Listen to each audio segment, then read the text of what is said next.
সবাইকে স্বাগত দীপ্ত সংবাদে। সাথে রয়েছে দোলা ডলরের। শুরুতেই জানাবো সংবাদ শিরোনাম। রাজধানী সহ সারা দেশে জ্বালানি তেল এখনো সোনার হরিণ, পাম্পগুলোতে হাহাকার, দীর্ঘ লাইন। এবারের ঈদ যাত্রা আগের যে কোনো সময়ের চেয়ে বেশি স্বস্তিদায়ক ছিল, দাবি সড়ক ও সেতু মন্ত্রীর। ইসরায়েলের রাসায়নিক কারখানায় ইরানের সফল হামলা, ট্রাম্প বিরোধী বিক্ষোভে উত্তাল যুক্তরাষ্ট্র। ইরানে মার্কিন হামলায় বৈশ্বিক তেল সরবরাহ বিঘ্নিত, সংকট মোকাবিলায় নানা দেশের নানা উদ্যোগ।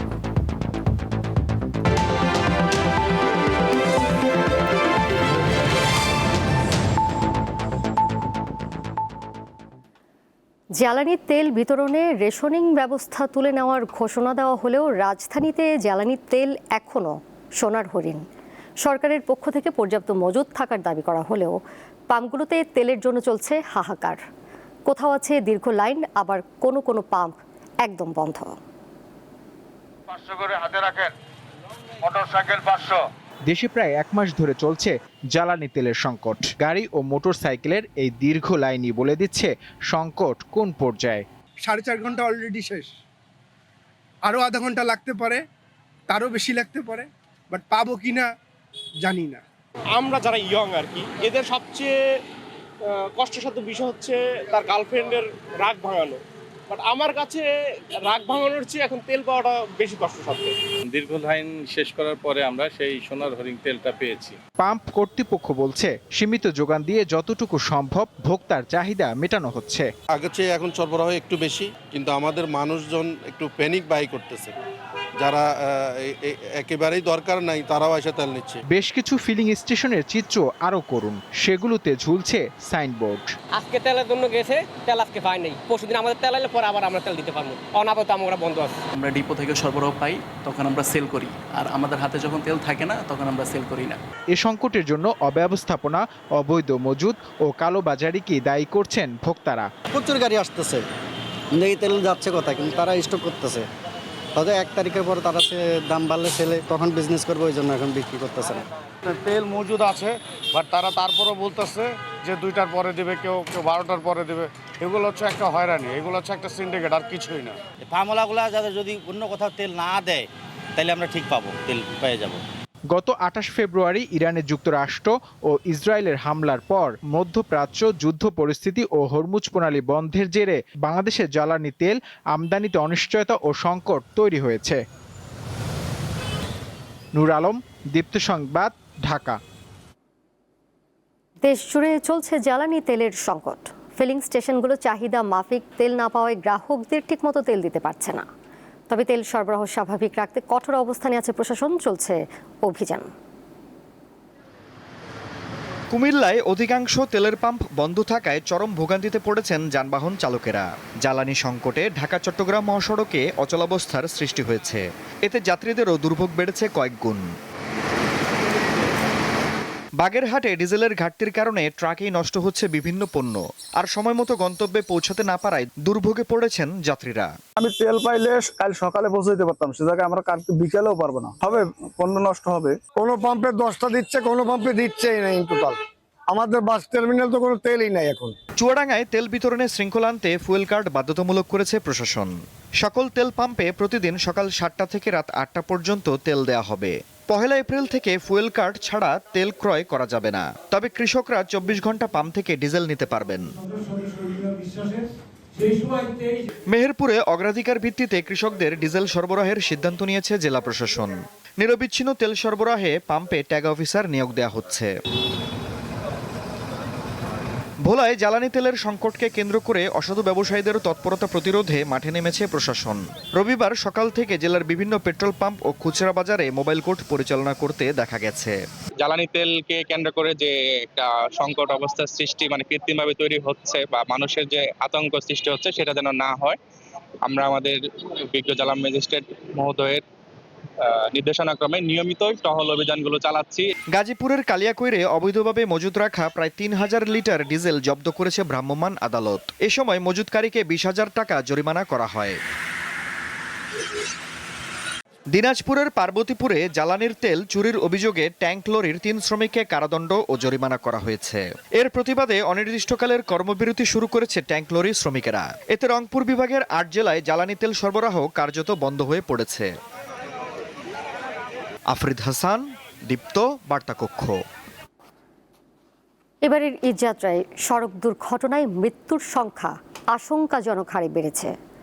তারপরও সড়ক পরিবহন ও সেতুমন্ত্রী শেখ রবিউল আলমের দাবি, এবারের ঈদযাত্রা ছিল স্বস্তির। রবিবার তিনি জানান, গণপরিবহন ব্যবস্থাপনায় শৃঙ্খলা আনতে বাসে জিপিএস ট্র্যাকিং চালু করা হবে। এবার ঈদযাত্রার 10 দিনে সড়কে নিহত হয়েছে 279 জন। বলা যায় আনন্দযাত্রা এবার পরিণত হয়েছে শোকের মিছিলে। সড়ক, নৌ ও রেলপথে ঘরমুখ মানুষের ঢলের সঙ্গে পাল্লা দিয়ে বেড়েছে দুর্ঘটনা। এমন বাস্তবতায় সচিবালয়ে রবিবার ঈদ পরবর্তী মূল্যায়ন সভা শেষে সড়ক পরিবহন ও সেতুমন্ত্রী জানান, ঈদযাত্রা স্বস্তির হয়েছে। যানজট বলেন, মানুষের ঘন্টার পর ঘন্টা অথবা যানবাহনের অভাবে বাড়ি যেতে পারছে না, ঈদের দিনও রাস্তায় কেটেছে, এরকমও ছিল। এর আগে আমরা মনে করছি যে কোনো সময়ের চেয়ে 1.5 কোটি মানুষ নিরাপদে স্বস্তিতে বাড়ি ফিরতে সক্ষম হয়েছে বলে আমরা মনে করি। তিনি জানান, 2-1টি অনাকাঙ্ক্ষিত দুর্ঘটনা ঘটেছে, তার জন্য তিনি মর্মাহত। 2-3টে দুর্ঘটনা আমাদেরকে ব্যথিত করেছে এবং আমাদেরকে যেটাকে বলা হয় ভারাক্রান্ত করেছে। অনিয়ম রোধে সব গণপরিবহনে গ্লোবাল পজিশনিং সিস্টেম বা জিপিএস ট্র্যাকার বসানো হবে বলে জানান তিনি। এছাড়াও এসি বাসের ভাড়া নির্ধারণ করে দেওয়ার প্রক্রিয়া শুরু করেছে সরকার। আমি বাস স্ট্যান্ডগুলিতে গিয়েছি, কাউন্টারগুলিতে গিয়েছি। রুবায়েত হাসান, দীপ্ত সংবাদ, ঢাকা। নির্ধারিত ভাড়া ধরে ইরানে কয়েক সপ্তাহের জন্য স্থল অভিযানের জোর প্রস্তুতি নিচ্ছে পেন্টাগন, এমন দাবি যুক্তরাষ্ট্রের সংবাদ মাধ্যম ওয়াশিংটন পোস্টের। তবে ট্রাম্প এই পরিকল্পনায় অনুমোদন দেবেন কিনা সেটা এখনও নিশ্চিত নয়। এদিকে মার্কিন সেনাদের মোকাবিলা করতে ইরানি বাহিনী পুরোপুরি প্রস্তুত বলে জানিয়েছে তেহরান। ইসরায়েলের একটি রাসায়নিক কারখানায় বড় ধরনের হামলা চালিয়েছে ইরান। ইরানে যুক্তরাষ্ট্র ও ইসরায়েলের যৌথ হামলার 1 মাস পার হলেও চলমান সংঘাত কমার বদলে দিন দিন বৃদ্ধি পাচ্ছে। দুপক্ষকে আলোচনা টেবিলে আনার চেষ্টার মধ্যেই তীব্র হচ্ছে হামলা পাল্টা হামলা। সবশেষ তেহরানের সমর্থনে ইসরায়েলে ক্ষেপণাস্ত্র হামলা চালিয়েছে ইয়েমেনের সশস্ত্র সংগঠন হুতি। এর ফলে মধ্যপ্রাচ্যের এ যুদ্ধ লোহিত সাগর অঞ্চলে ছড়িয়ে পড়া নিয়ে উদ্বেগ বাড়ছে। মার্কিন প্রেসিডেন্ট ডোনাল্ড ট্রাম্প তেহরানের সঙ্গে আলোচনার সম্ভাবনা এবং জ্বালানি স্থাপনায় হামলা স্থগিত রাখার কথা বলেছেন। তবে বাস্তবতা ভিন্ন। মধ্যপ্রাচ্যে আরও সেনা ও নতুন রণতরী মোতায়েনের পাশাপাশি ইরানে কয়েক সপ্তাহের জন্য স্থল অভিযান পরিচালনার জোর প্রস্তুতি নিচ্ছে যুক্তরাষ্ট্র। পেন্টাগন সূত্রের বরাতে এমনটাই জানিয়েছে যুক্তরাষ্ট্রের প্রভাবশালী সংবাদ মাধ্যম ওয়াশিংটন পোস্ট। মার্কিন সরকারি কর্মকর্তাদের বরাত দিয়ে সংবাদ মাধ্যমটি বলছে, শেষ পর্যন্ত প্রেসিডেন্ট ট্রাম্প এ পরিকল্পনায় অনুমোদন দেবেন কিনা সেটা এখনো নিশ্চিত নয়। তবে মার্কিন সেনাদের মোকাবিলা করতে ইরানি বাহিনী প্রস্তুত বলে জানিয়েছে তেহরান। ট্রাম্প একদিকে ইরানের সঙ্গে আলোচনার আগ্রহ দেখাচ্ছেন, অন্যদিকে গোপনে স্থল হামলার ছক কষছেন বলে অভিযোগ ইরানের। যুদ্ধের 30তম দিনে ইরানের শীর্ষ বিদ্যাপীঠ Iran University of Science and টেকনোলজিতে হামলা চালিয়েছে যুক্তরাষ্ট্র ও ইসরায়েল। জবাবে ইসরায়েলে একযোগে হামলা চালিয়েছে ইরান ও হিজবুল্লাহ। এ সময় ইসরায়েলের 100টির বেশি শহরে সতর্ক সংকেত বেজে ওঠে।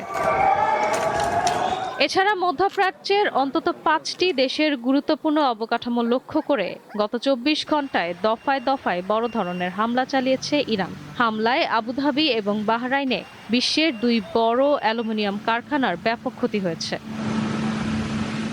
মধ্যপ্রাচ্যের চলমান সংকট নিরসনে কূটনৈতিক উদ্যোগের অংশ হিসেবে পাকিস্তানে বৈঠকে বসতে যাচ্ছেন 4 দেশের পররাষ্ট্রমন্ত্রীরা।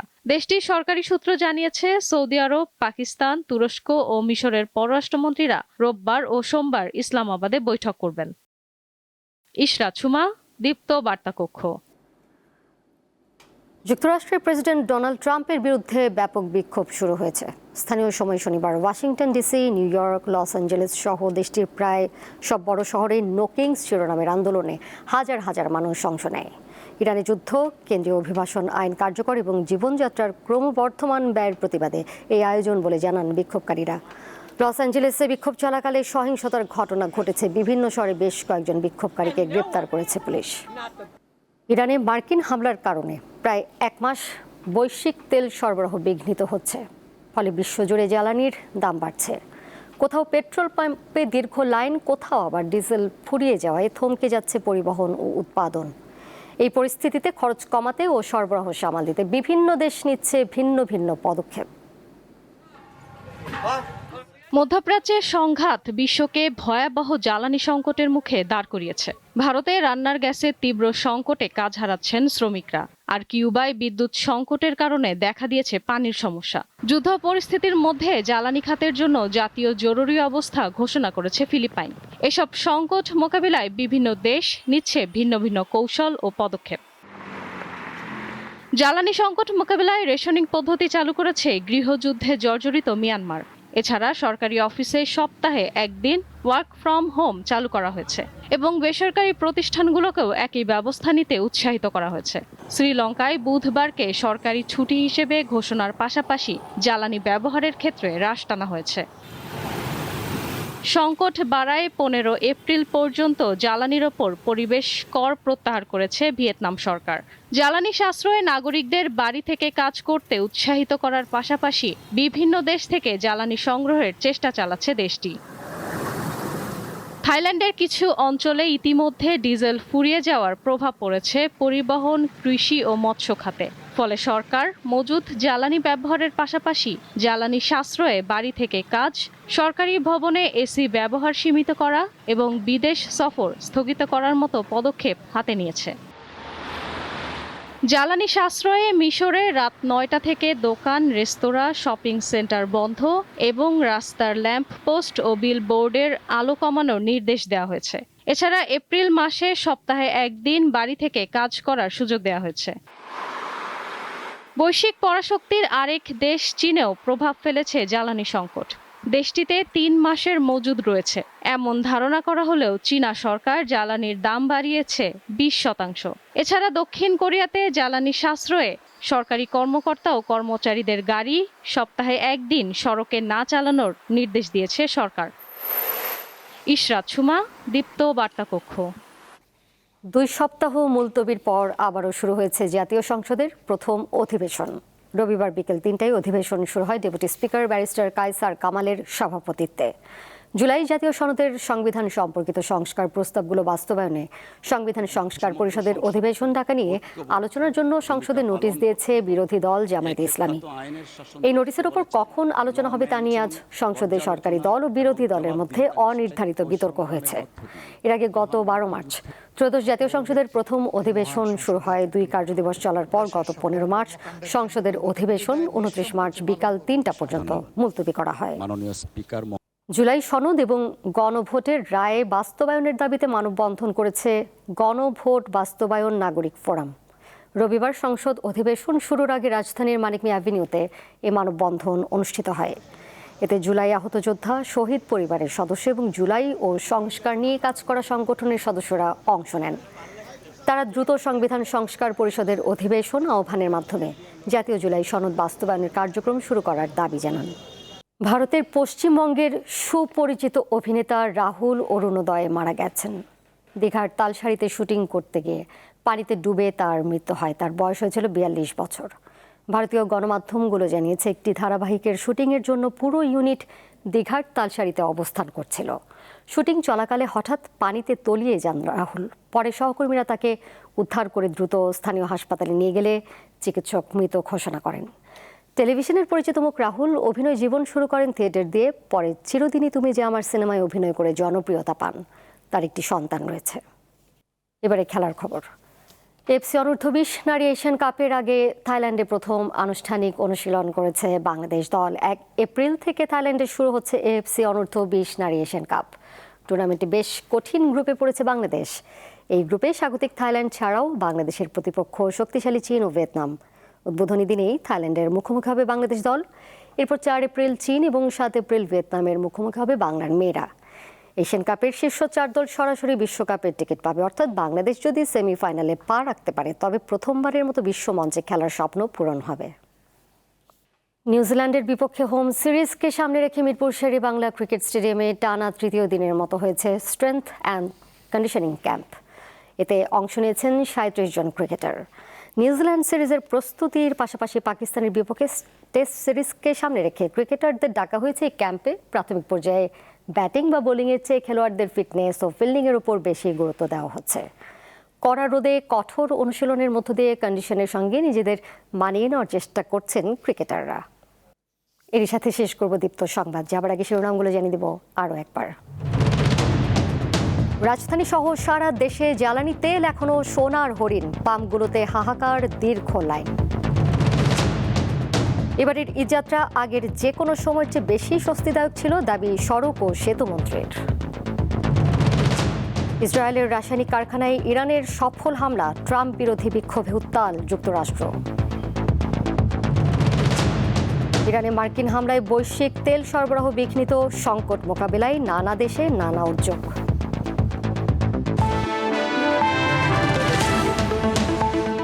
এই ছিল এখনকার মতো। এর সাথে বিদায় নিচ্ছি আমি দোলা ডলরেস।